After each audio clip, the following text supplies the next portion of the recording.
Então, nós brasileiros decidimos ir para um lugar chamado Águas Calientes, porque é de lá que vocês sobem para ver Machu Picchu.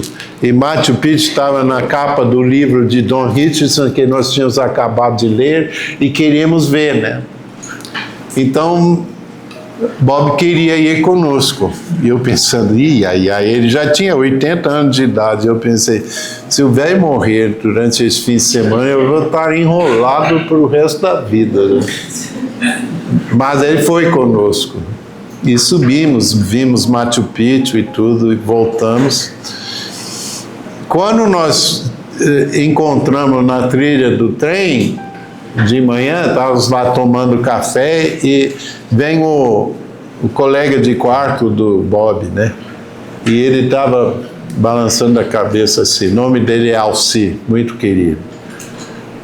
E eu disse, que foi, Alci? Ele disse, eu estava preocupado com o Bob. E estava mesmo. Ele seguiu ele o dia anterior, o dia todo, com uma água fria, gelada, uma Coca-Cola, ele estava todo assim. Ele disse, eu acordei de hora em hora, a noite toda, para ver se ele estava bem. E eu não achei ele na cama nenhuma vez. Todas as vezes que eu olhei, ele estava ajoelhado do lado da cama, orando pelos povos dessas montanhas. Aí a gente escutou isso, ficou meio boca aberta assim, que o dia anterior não tinha sido fácil, né? Mas ele teve energia. E aí pegamos estamos lá e veio o Bob. Ele sempre andava, ele saía andando e orando. Às vezes se perdia até, porque ele ficava tão no Senhor que não notava onde estava andando. Quando ele voltava assim, estava perdido. Mas ele veio andando. Ele tinha uma Bíblia enorme que ele carregava debaixo do braço, e ele chegou lá, junto a nós. Todos nós olhando ele, meio com um olhar assim. Não parecia, porque ele estava exausto, né? Ele estava sereno. Aí pegamos o trem é uma bagunça, mas pegamos o trem para Cusco. Não é que Bob achou alguém que falava inglês e começou a evangelizá-lo? Aí eu pensei, não, pastor episcopal está evangelizando, o jocumeiro tem que evangelizar. Isso aí não tem, não, né? Aí foi o dia que eu evangelizei Jesus. Porque o cara do meu lado, o nome dele era Jesus. Falei com ele, e quando nós dois terminamos nossas conversas, eu virei para ele e disse, Bob, eu sei que você ficou acordado a noite toda orando pelos povos dessas montanhas. Eu queria ser assim. Mas se eu ficasse acordado a noite toda orando, hoje eu não valia nada. Eu não ia conseguir nem falar coisa com coisa. E ele me olhou meio alarmado.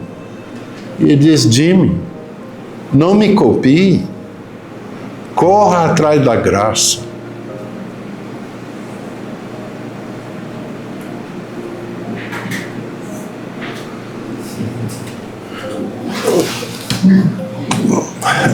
Quantos aqui você já reconheceu que você não é uma pessoa tão efetiva e você queria ser mais efetivo e você resolveu estudar para ter diploma, para ter reconhecimento?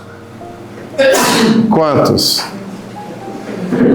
Sabe a verdade? Se você é uma pessoa inefetiva ao alcançar os seus alvos, não tem estudo que vai resolver isso.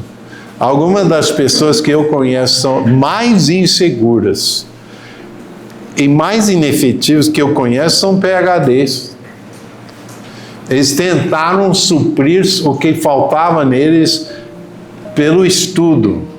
Eu não sou contra estudo. Eu sei que parece às vezes que eu sou contra. Eu não sou. Falta de conhecimento não é nenhuma virtude e no estudo pelo menos você adquire conhecimento. Eu não estou dizendo que estudo é ruim. Agora, o tipo de pensamento que você aprende hoje no estudo é ruim. Nós somos ensinados que só podemos conhecer o que conseguimos provar. Se você meditar naquilo um pouco, você vê claramente que é ceticismo. Né? Deus vem e se faz conhecido a mim, mas eu não posso considerar aquilo conhecimento verdadeiro porque eu não consigo provar. Está me entendendo? E nós somos ensinados a pensar assim, e somos ensinados que pensar assim é ser racional. E crer é irracional.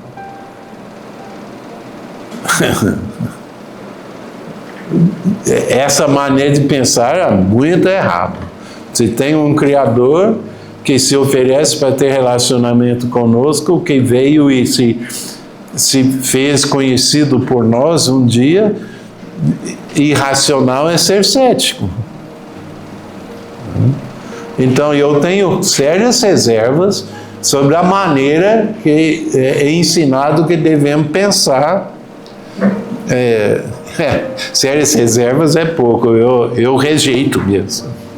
Aquela epistemologia, aquela maneira de pensar, não é racional. É resultado de preconceitos contra a autoridade.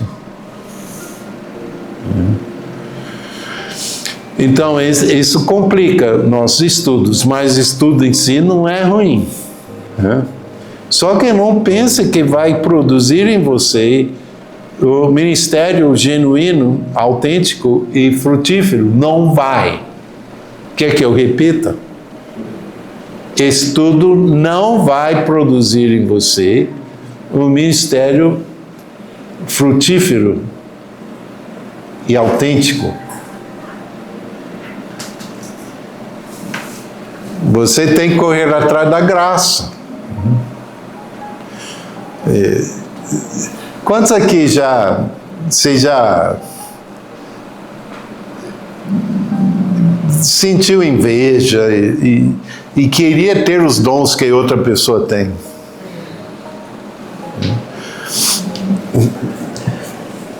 Não deve. Se as árvores são todas árvores, mas cada um é diferente dos outros, até do mesma espécie, né? Quanto mais nós que somos criados na imagem e semelhança de Deus.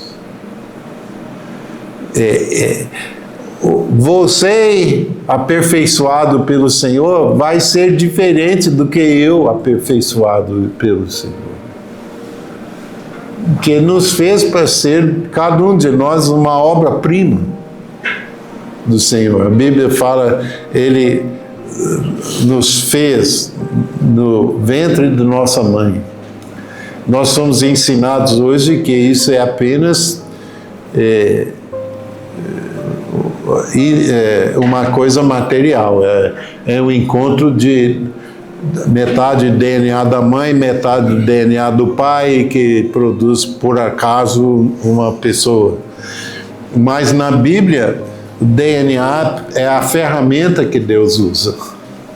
Mas Ele está envolvido em produzir você. Você é uma obra-prima dele. Ele não te fez para ser exatamente igual a ninguém. Ele te fez para ser a melhor expressão de você. Ok, temos 1, 2... Você está num caminho de uma jornada de descobertas, mas Ele está te conduzindo. Você não tem que ser igual a ninguém. Quantos aqui já fizeram coisas loucas para impressionar os outros? Né? Quem é que o mundo valoriza numa pessoa? Vamos especificamente categoria por categoria. O mundo valoriza mais a pessoa que tem dinheiro ou que é pobre? Quem tem dinheiro, né? Você vai no Hotel 5 Estrelas aqui em Curitiba e aparece vestido como pessoa de rua. Entra lá e pede alguma informação, algum serviço e vê como você é tratado. Aí na outra semana chega lá de um limousine com chofer uniformizado e bagagem que custou mais de 10 mil reais por cada mala e você vestido num terno de 50 mil reais e vê como você vai ser tratado. A segunda vez vai ser tratado como um príncipe, a primeira vez vai ser tratado como escória da terra. Porque o mundo valoriza quem tem dinheiro. Até mesmo porque pode conseguir um pouco do dinheiro da pessoa, né? Mas eu sei que isso come a confiança, vai devorando a confiança muito jocumeiro. Fica imaginando um futuro quando Deus falha e não tem sustento e tal, e não sei o quê. E isso vai minando nosso contentamento e nossa ousadia, nossa satisfação em nosso chamado no Senhor, né? Deus não valoriza mais o rico. Ele nos avisa contra isso na palavra, né? E em termos mentais, você devia ser inteligente ou burro? Inteligente, você, né? Você não necessariamente o melhor aluno da escola, porque às vezes isso dá resultado negativo, né? Mas uma pessoa que tem o tipo de inteligência que os outros admiram, né? Quantos aqui já se sentiu inferiorizado querendo ser inteligente igual outra pessoa? Eu descobri que a maioria das pessoas na sua educação tem vezes quando se sentiram humilhados no processo educacional, né? Mas você tem a medida exata de inteligência que você precisa para cumprir as boas obras que Deus preparou para você. Amém? E não é motivo de orgulho, é Ele que te deu, é um presente. Então, acho que já discutimos isso, mas Messi, ele não tem inteligência de sala de aula, mas ele tem uma inteligência, como é a palavra de novo? Kinética, não é kinética, é kinestésica. Sinestésia, parece anestesia. Mas ele sabe de espaço, de ângulos, de velocidades, e ele consegue processar tudo no instante,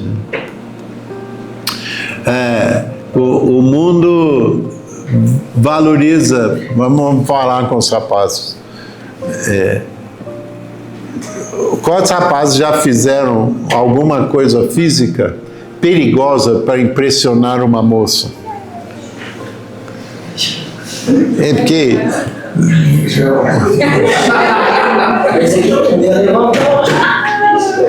mas você é casado, você tem que ter alguma coisa mais.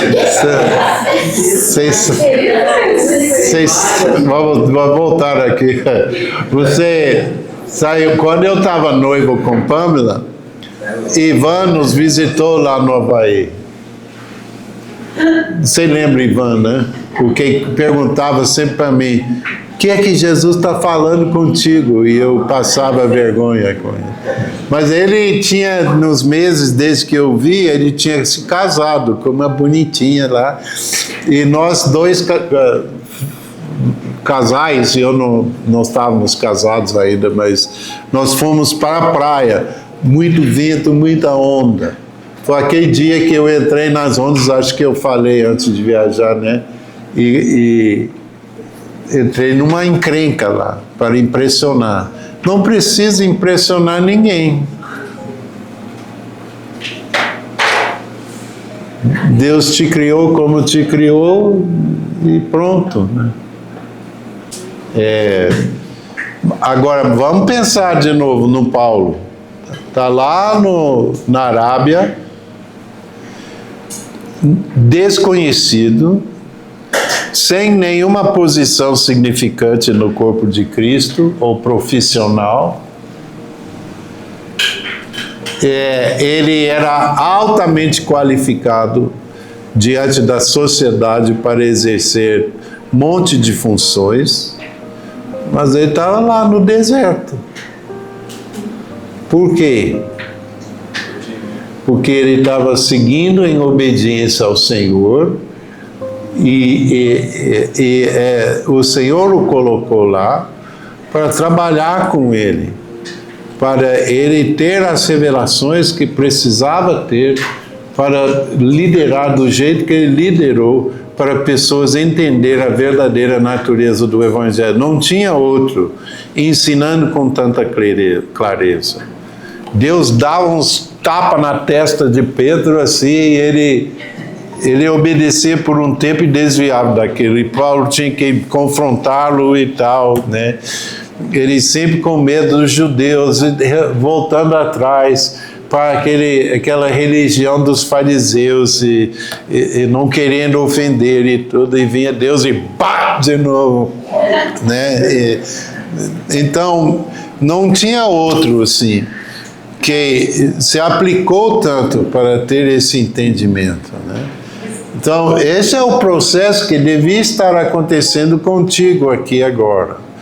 Agora, quando vocês saírem daqui, não fique impaciente para você ocupar posições de liderança,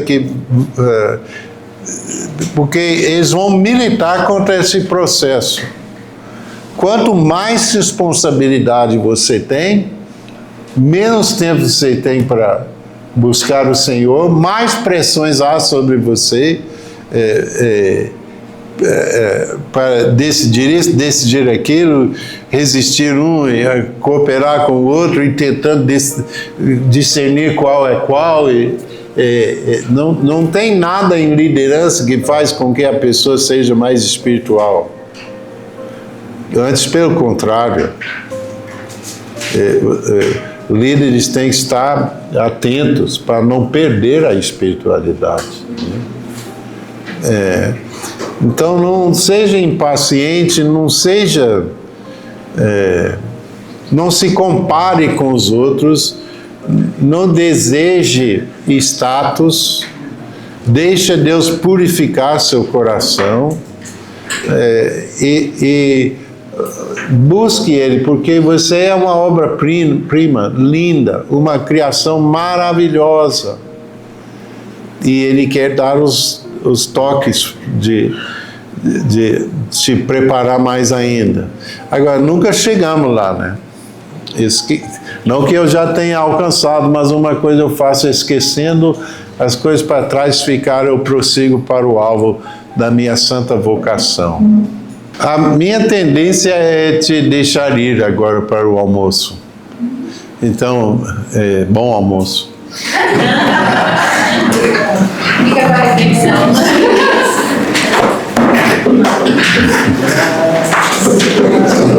Obrigado, Carlitos. Amanhã de manhã o senhor que tem?